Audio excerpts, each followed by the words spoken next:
we can talk about a pair of tentative quarterbacks out in Chicago. Five straight losses for the Chicago Bears after starting 5-1. You have a historic defense getting plagued by a I terrible is it even doesn't even begin to describe what has gone on with the quarterback play between Mitch Trubisky and Nick Foles. What what do the Bears do, Omer? Like where do you go from here if you're Chicago? Well, I mean, if I'm Chicago, I would probably move to a city that actually has a competent owner and a competent football team. That's what I'm gonna fucking do. If I am a fan of Yeah. the Bears, I'm definitely gonna say, you know what, fuck this Bears jersey, and I'm gonna go to Baltimore and actually root for a team that has a real quarterback. No, no. All kidding aside, Johnny, you know this. When it comes to quote our good friend from the Boondocks, Rummy, the absence of evidence is not the evidence of absence. There are known knowns, there are known unknowns, but there are also unknown unknowns.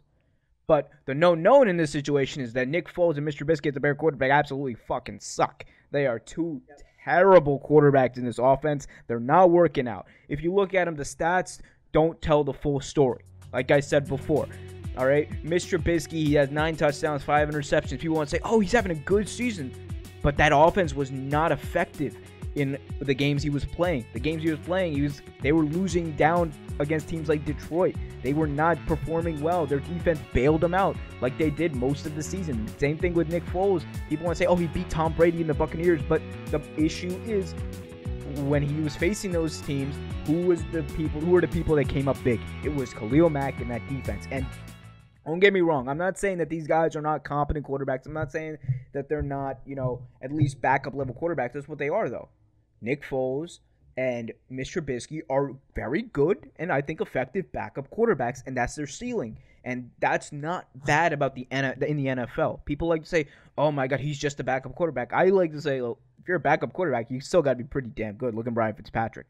But the thing is, the Chicago Bears now are faced in a situation where they have a very short window, Johnny.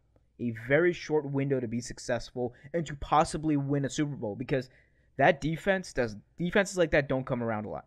I'm a Ravens fan, I know. But like a defense like that, if you put just any semblance of a competent offense in front of that, you have the recipe to make a championship run. Now, a lot of the Bears' problems, they stem from what? Bad quarterback play and inability to be effective in that offense. That falls on Matt Nagy. That falls on Mitch Trubisky. That falls on Nick Foles. And that also falls on the offensive line, which has not been playing well. But you need to find a way to mitigate that. And I think that Bears have a few options at quarterback. We're going to talk about that, I think, in the next few minutes. But I don't think that they should let this time go to waste. Mr. Trubisky obviously has not worked out. Okay? We know that. The Nick Foles trade, it worked out for about a few games and a quarter in Atlanta, but I think it's over now. I think you need to look past these two quarterbacks if you seriously want to think about making the most of the opportunity you have before you and making a championship run. Do you lean into losing and you try to get up? There's a couple good quarterbacks at the top of this draft. Do you Yeah, I try to mean, find your way into the top 10? yeah, but again, so then it becomes a discussion of which quarterbacks can we get in the top 10 and are they worth that pick as opposed to some of the other guys that are around in the league, right? And there are other guys that are going to be available in the league in free agency possibly. You got people like Sam Darnold, who's likely going to be moved from New York with Trevor Lawrence, Trevor Lawrence or kid from Ohio State, Justin Fields, going to the Jets, depending on where they fall. I think Jacksonville and the Jets are probably a lock for 1 and 2 at this point. But the issue is, I think, if you're the Bears and you think Trey Lance is that guy who's going to make the difference, a quarterback like Trey Lance or some of these other guys that are not projected to go top 1 and 2, if you think that that's the guy and that's who you want to go with, then go all in on it.